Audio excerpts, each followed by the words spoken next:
हाँ जी बच्चे, हमने ना लास्ट क्लास में प्रूव किया था current carrying solenoid behave like a bar magnet.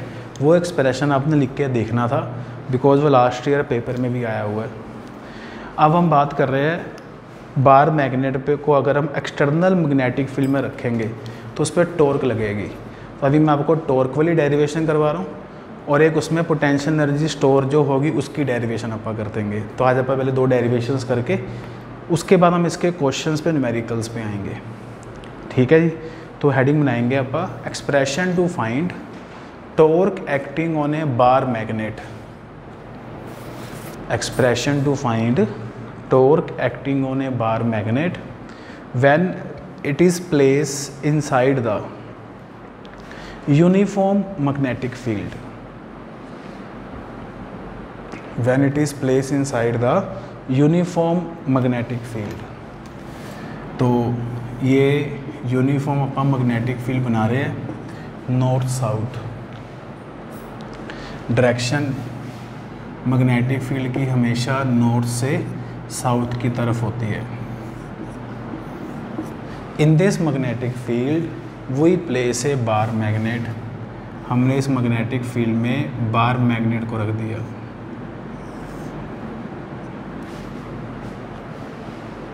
इस बार मैग्नेट में ये साउथ पोल है और ऊपर वाला जो है वो नॉर्थ पोल है। साउथ पोल की जो पोल स्ट्रेंथ है वो है -m, नॉर्थ पोल की जो पोल स्ट्रेंथ है वो है +m। साउथ और नॉर्थ में जो डिस्टेंस होता है दैट डिस्टेंस इज 2l।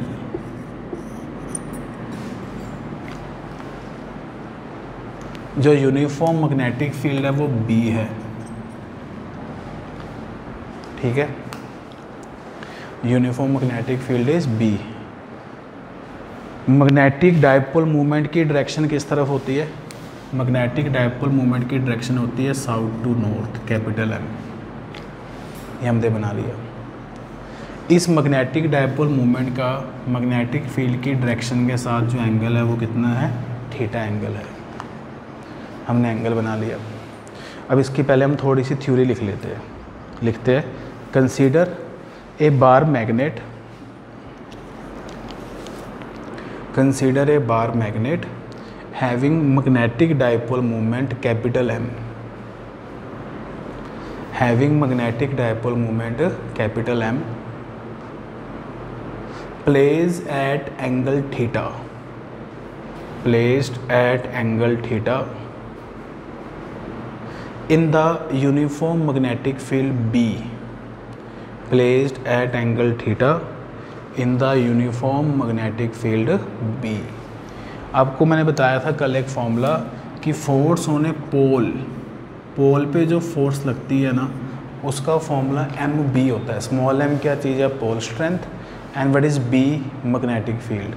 तो पोल स्ट्रेंथ इसकी स्मॉल m है, मैग्नेटिक फील्ड B है, तो इस पर फोर्स कहाँ लगेगी? साउथ की तरफ लगेगी, अंडरस्टूड है। और कितनी फोर्स लगेगी? MB। इसी तरह साउथ पोल पे जो फोर्स है वो नॉर्थ की तरफ लगेगी और वो फोर्स कितनी लगेगी? वो भी लगेगी MB। दोनों फोर्सेस की डायरेक्शन देखो क्या है? ऑपोजिट है। इन दोनों फोर्सेस का मैग्नीट्यूड क्या है? सेम है। उस तरफ भी MB लग रही है फोर्स और इस तरफ भी MB लग रही है। ठीक है, इन दोनों फोर्सेस के इफेक्ट में जो बार मैग्नेट है इट एक्सपीरियंस है टॉर्क, वो घूमेगी। नेट फोर्स तो जीरो होगी। नेट फोर्स तो आपके पास देखो जीरो हो जाएगी। एक राइट साइड पे लग रही है, एक लेफ्ट साइड पे लग रही है, कैंसिल होके नेट फोर्स तो होगी zero. But under the action of these forces, but under the action of these forces bar magnet experience a torque।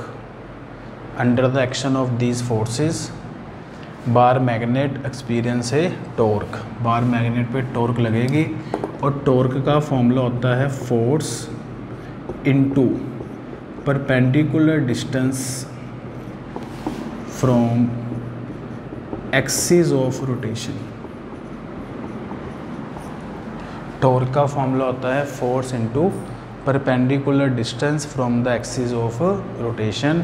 Force कितनी लग रही है पोल पे small M B into what is the perpendicular distance, या आप ऐसे ये perpendicular draw करो तो what is the perpendicular distance N T is the perpendicular distance दोनों फोर्सेस के बीच में। अब मैं एन टी निकाल लेता हूँ, कितना होगा in triangle N S T N T by N S, ये साइन थीटा हो गया। N T upon N S की वैल्यू है 2L, तो इससे आपको सोल्व करके एन टी की जो वैल्यू बनेगी ना वो 2L साइन थीटा आ जाएगी। एन टी की जो वैल्यू बनेगी that is 2L sine theta आ जाएगी। तो जो टॉर्क आपके पास बनेगी that is M B into N T की वैल्यू कितनी है 2L साइन थीटा, बिल्कुल इलेक्ट्रोस्टैट जैसी डेरिवेशन ही है। अब m इंटू 2L हमें पता है कैपिटल M होता है, मैग्नेटिक डायपोल मोमेंट होती है, तो टॉर्क की जो वैल्यू बनेगी वो capital M B sine theta आ जाएगी। m इंटू 2L होता है कैपिटल M, तो सोल्व करके टॉर्क की वैल्यू कितनी आ जाएगी एम बी साइन थीटा आ जाएगी। अगर हम इसको वेक्टर फॉर्म में लिखते हैं तो वेक्टर फॉर्म में जो टॉर्क होती है tau that is equal to M vector cross B vector. ठीक है, ये हमने वेक्टर फॉर्म में लिख दिया, बिल्कुल वही फॉर्मूला हो गया जैसे आप पी क्रॉस सी लिखते थे तो ये एम क्रॉस बी लिख दिया। अब इसका हम एक दो केसेस लिखते हैं। पहला केस है व्हेन थीटा इज़ 0, थीटा 0 का मतलब हो गया कि जिस तरफ मैग्नेटिक फील्ड है मैग्नेटिक डायपोल मोमेंट भी सेम डायरेक्शन में है जब थीटा 0 हो।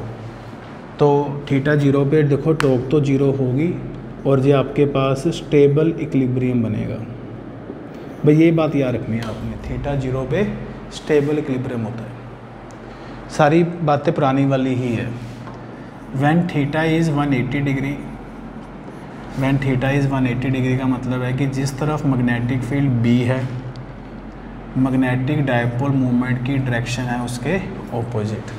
व्हेन थीटा इज़ 180 डिग्री, तो थीटा जब 180 डिग्री है तब भी टॉर्क कितनी है 0 ही है, तब भी टॉर्क 0 ही है।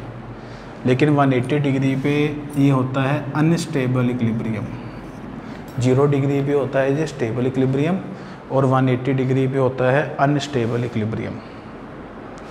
ठीक है, अब नेक्स्ट थर्ड केस आता है when theta is 90 degree.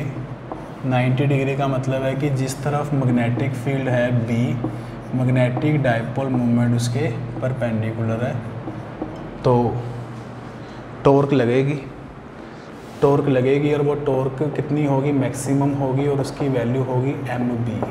Sign 90 तो 1 होता है, टॉर्क इस पर लगेगी and that torque is maximum और उसकी वैल्यू कितनी हो जाएगी एम बी हो जाएगी। साइन 90 तो 1 होता है। तो ये केस हो गया। भी इसके न्यूमेरिकल अपन अगले टॉपिक के बाद करेंगे स्टार्ट। पहले हम अगला टॉपिक करते हैं, पोटेंशियल एनर्जी स्टोर करते हैं कितनी होती है। तो डेरिवेशन लिखेंगे, expression to find potential energy, expression to find potential energy stored in a bar magnet, potential energy stored in a bar magnet when it is placed in the uniform magnetic field, when it is placed in the uniform magnetic field।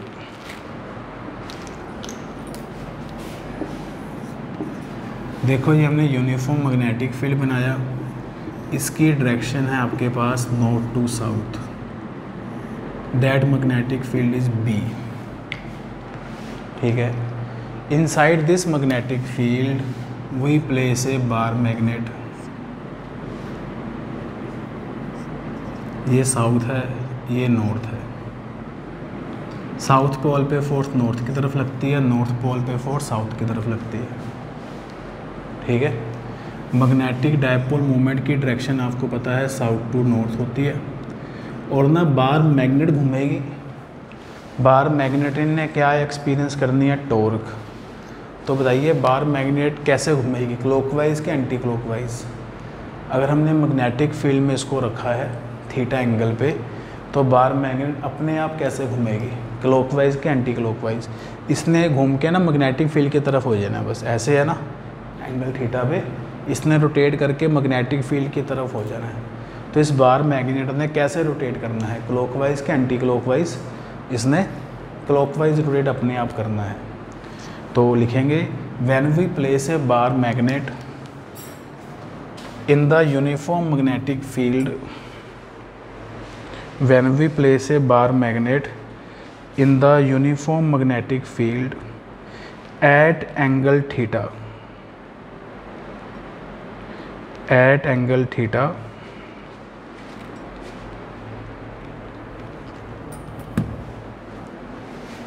it experiences a torque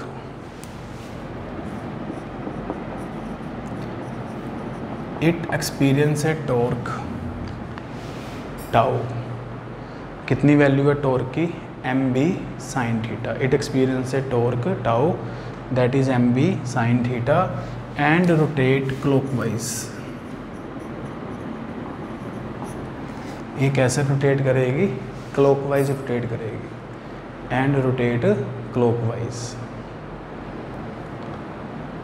ठीक है, clockwise घूमेगी। If we want to rotate it in anti-clockwise direction, if we want to rotate it in the anti-clockwise direction, then we have to do some work। अपने आप तो ये clockwise घूम रही है। if we want to rotate in the anti-clockwise direction, anti-clock अगर घुमाना चाहते हैं, then we have to do some work। let it rotate anti-clockwise at small angle d theta.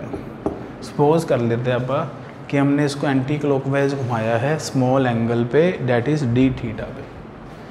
तो जो वर्क डन होगा D W, small work done D W, that is what, tau D theta. Small work done की value कितनी, tau D theta. Tau की value put करो, कितनी value है tau की, एम बी साइन थीटा। तो ये आपके पास डी डब्ल्यू आ गया। ठीक है, कोई दिक्कत वाली बात नहीं है। अब दोनों तरफ आप क्या करोगे, इंटीग्रेट करोगे। Integration of D W, integration of M B sine theta D theta. ये तो लिमिट अपने पास आ गई है 0 to W, और उस तरफ जो लिमिट आएगी वो आएगी θ1 से θ2।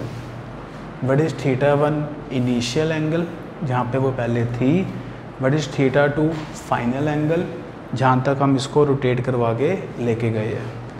तो डी डब्ल्यू की जो इंटीग्रेशन है वो तो W होगी, एम बी साइन थीटा की इंटीग्रेशन होती है माइनस कोस थीटा। तो ये माइनस एम बी ब्रैकेट में तुम्हारा रह जाएगा cos theta, limit from θ1 to θ2, फिर upper limit cos θ2, lower limit cos θ1। तो सिंप्लीफाई करके आपके पास वर्क डन की जो वैल्यू बनेगी ना, वो कोस θ1 माइनस कोस θ2 बन जाएगी। एम बी ब्रैकेट कोस θ1 माइनस कोस θ2 बन जाएगी। And this is work done, this is not a potential energy, this work done is change in potential energy. ये जो हमने वर्क डन लिखा है ना, ये ना चेंज इन पोटेंशियल एनर्जी है। It is not a potential energy, this is the change in potential energy. लेकिन हमें तो डेरिवेशन में लिखा है कि हमने पोटेंशियल एनर्जी पता लगानी है। तो अगर आपने पोटेंशियल एनर्जी पता लगानी है ना, तो आपको इनिशियल वैल्यू 0 पुट करनी है। ये रूल है, पोटेंशियल एनर्जी पता लगाने के लिए इनिशियल वैल्यू शुड बी 0। अब इनिशियल वैल्यू 0 कैसे करेंगे, पोटेंशियल एनर्जी पता लगाने के लिए इनिशियल वैल्यू 0 कैसे करेंगे, तो आप θ1 को 90 डिग्री पुट करेंगे। अगर मैं θ1 को 90 डिग्री पुट करूँगा तो इनिशियल वैल्यू जो कोस θ1 है ये 0 हो जाएगा। θ2 को आप पुट करो थीटा। तो जब हम इनिशियल वैल्यू को 0 कर देंगे ना, तो आपके पास पोटेंशियल एनर्जी आ जाएगी फिर। तो U की वैल्यू आपके पास -mb cos थीटा आ जाएगी। तो this is the formula for the potential energy, that is -mb cos theta. Initial value को 0 करना है तो हमने थीटा को क्या पुट करना है, 90 डिग्री पुट करना है। ये हमने कर दिया। अब इसमें एक दो केस अपन लिख लेते हैं। व्हेन थीटा इज़ 0 डिग्री, जब थीटा 0 डिग्री है, हाँ जी, थीटा जब 0 डिग्री का मतलब है कि जिस तरफ मैग्नेटिक फील्ड है, मैग्नेटिक डायपोल मोमेंट भी सेम डायरेक्शन में है। थीटा जब 0 डिग्री है तो पोटेंशियल एनर्जी इज़ मिनिमम और इसकी वैल्यू -mb cos 0 और cos 0 होता है 1। पोटेंशियल एनर्जी इज़ मिनिमम और उसकी वैल्यू क्या होगी, -mb। ठीक है, तो 0 डिग्री पे पोटेंशियल एनर्जी इज़ मिनिमम, मतलब ये कौन सा इक्विलिब्रियम है, स्टेबल इक्विलिब्रियम है। इसी तरह जब थीटा होगा 180 डिग्री तो जिस तरफ मैग्नेटिक फील्ड B है, M होगा उसके ऑपोजिट।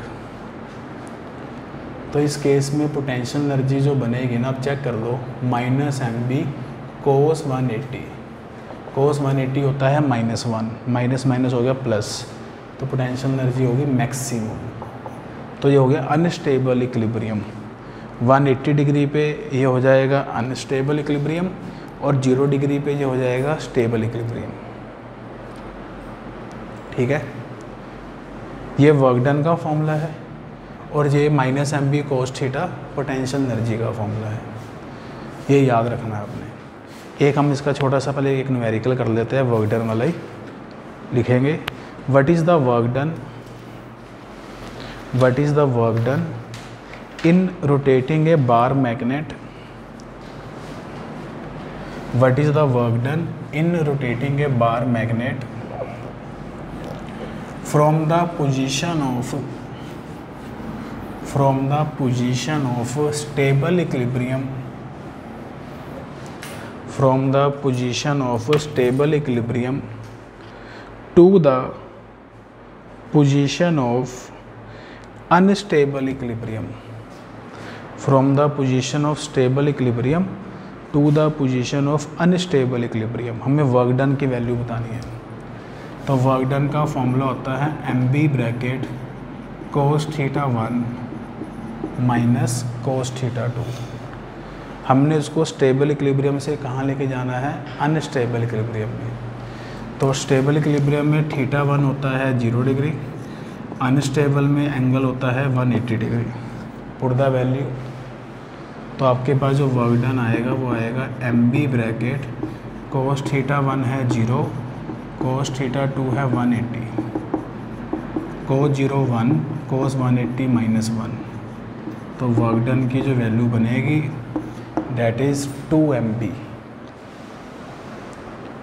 ठीक है, बाकी तो हम न्यूमेरिकल इसके अभी करेंगे। एक ना और एक और डेरिवेशन इसमें आ जाती है, पहले हम वो कर ले। हम पहले डेरिवेशन वाला काम ख़त्म कर ले, फिर उसके बाद इकट्ठे ही क्वेश्चन करेंगे। एक लास्ट डेरिवेशन है, ठीक है, इस चैप्टर की, फिर अपन इसके क्वेश्चन ही करने हैं। फिर लिखेंगे ए बार मैग्नेट, क्वेश्चन है, a bar magnet is place in a uniform magnetic field, bar magnet is place in a uniform magnetic field, it is slightly disturb from the equilibrium position, it is slightly disturbed from the equilibrium position, prove that it execute SHM, prove that it execute SHM and also find its time period, prove that it execute SHM and also find its time period. हाँ जी, एक bar magnet को ना हमने magnetic field में रखा, वो stable equilibrium में ही है, मैग्नेटिक फील्ड में रखा इसको, बार मैग्नेट को हमने, और एक स्मॉल एंगल पे ना डिस्टर्ब कर दिया।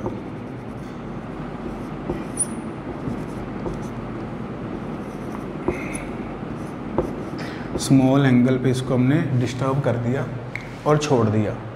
तो आपको पता है जब हम इसको डिस्टर्ब करके छोड़ेंगे तो ये वापस इक्विलिब्रियम पोजीशन पे आ जाएगी। एक बार मैग्नेट है, उसको स्लाइटली डिस्टर्ब करके छोड़ दिया तो वापस वो कैसे आ जाएगी, इक्विलिब्रियम पे वापस आ जाएगी। मतलब उस पर क्या लगेगी, टॉर्क लगेगी। उस पर क्या लगेगी, टॉर्क लगेगी। हमने प्रूव करना है कि वो SHM करेगी, मैथमेटिकल कैलकुलेशन करनी है। देखो कैसे करेंगे, मैं इसकी ज़्यादा थ्योरी नहीं लिखवा रहा, तो थोड़े 1-2-3 लाइन लिख लो बस कि let bar magnet is slightly disturb, let bar magnet is slightly disturbed from its equilibrium position,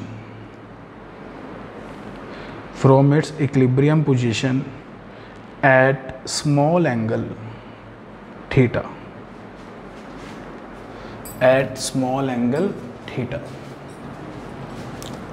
तो torque equal to mb sin theta लगेगी। ठीक है, ये टॉर्क इसको वापस लेके आएगी, एंगल स्मॉल है तो हम साइन थीटा को नियरली क्या लिखते हैं, थीटा। एंगल स्मॉल है ना तो sine theta is nearly theta होता है। तो जो टॉर्क बनेगी वो बन जाएगी mb थीटा। अब ये टॉर्क इसको बार मैग्नेट को क्या कर रही है, ये इसको वापस लेके आ रही है। तो एक तरह की ये रिस्टोरिंग टॉर्क है। रिस्टोरिंग टॉर्क के कारण यहाँ पे साइन कौन सा लगाया, माइनस का साइन भी हमें क्या बताता है कि ये कौन सी टॉर्क है, it is the restoring torque. तो टाउ की वैल्यू होगी -mb थीटा। आल्सो टॉर्क का फॉर्मूला ना आई अल्फ़ा भी होता है, +1 में अपन ने पढ़ा था I alpha. What is alpha, angular acceleration. What is I, movement of inertia. I क्या था, मूवमेंट ऑफ इनर्शिया। तो दोनों को इक्वेट करेंगे तो आई अल्फ़ा की वैल्यू आ गई -mb थीटा। तो अल्फ़ा की वैल्यू बन गई -mb/i इंटू थीटा। तो जो अल्फ़ा है ना वो प्रोपोर्शनल टू थीटा हो गया। अल्फ़ा किसके प्रोपोर्शनल बन गया, थीटा के। जैसे आप +1 में नहीं पढ़ते थे, एक्सेलरेशन अगर प्रोपोर्शनल टू y हो जाए तो SHM होता है। वैसे अगर अल्फ़ा थीटा के प्रोपोर्शनल हो जाए ना तो बार मैग्नेट SHM करेगी। अगर अल्फ़ा थीटा के प्रोपोर्शनल हो जाए तो ये हमें पता चल गया कि बार मैग्नेट SHM करेगी, वो हमने लिख लिया। अब अल्फ़ा का ये भी फॉर्मूला होता है -ω² थीटा। अल्फ़ा का ये भी फॉर्मूला होता है एक -ω² थीटा। आपने पढ़ा होगा एक्सेलरेशन का फॉर्मूला -ω²y। वैसे रोटेशनल मोशन में फॉर्मूला होता है अल्फ़ा का -ω² थीटा। ये 4th इक्वेशन होगी, ये 3rd होगी। दोनों को इक्वेट कर दो तो -ω² theta equal to -mb/i into theta. Theta से थीटा कैंसिल हो गया, ω² की वैल्यू आ गई mb/i, ओमेगा की वैल्यू आ गई √mb/i। Omega is 2π/T, it is √mb/i। तो इससे कैपिटल T की जो वैल्यू आई वो बनी 2π√i/mb। ये फॉर्मूला याद रखना है टाइम पीरियड का, 2π√i/mb। What is I, movement of inertia. m magnetic dipole movement. What is b, magnetic field. तो अगर हम बार मैग्नेट को स्लाइटली डिस्टर्ब करके छोड़ दें ना यूनिफॉर्म मैग्नेटिक फील्ड में तो SHM करती है, इट एग्जीक्यूट SHM। तो बच्चे आपको मैंने मैग्नेटिज्म की डेरिवेशन सारी करवा दी। अब तो इसके हमने कॉन्सेप्चुअल क्वेश्चंस और न्यूमेरिकल करने हैं, वो हम नेक्स्ट क्लास में करेंगे। आप सब लोग ये डेरिवेशन लिख लिख के देखेंगे, चाहे आपके स्कूल के हाफ ईयरली पेपर में ऑब्जेक्टिव टाइप पेपर आएंगे शायद, तो उसमें ये डेरिवेशन नहीं आए, लेकिन फाइनल जो पेपर होने आपके मार्च में तो वो तो अंडरस्टूड है कि बस ऑब्जेक्टिव पेपर ही होंगे। तब तक तो सारा माहौल भी ठीक हो जाएगा। तो अपना काम इकट्ठा मत करो, साथ साथ 2-3 डेरिवेशन है, डेली भी नहीं है। आज वाले क्लास में 3 डेरिवेशन है, वो चैप्टर ख़त्म है। अब हमने कल परसों 2-3 दिन इसके क्वेश्चन ही प्रैक्टिस करने हैं, उसमें डेरिवेशन कोई भी नहीं आनी।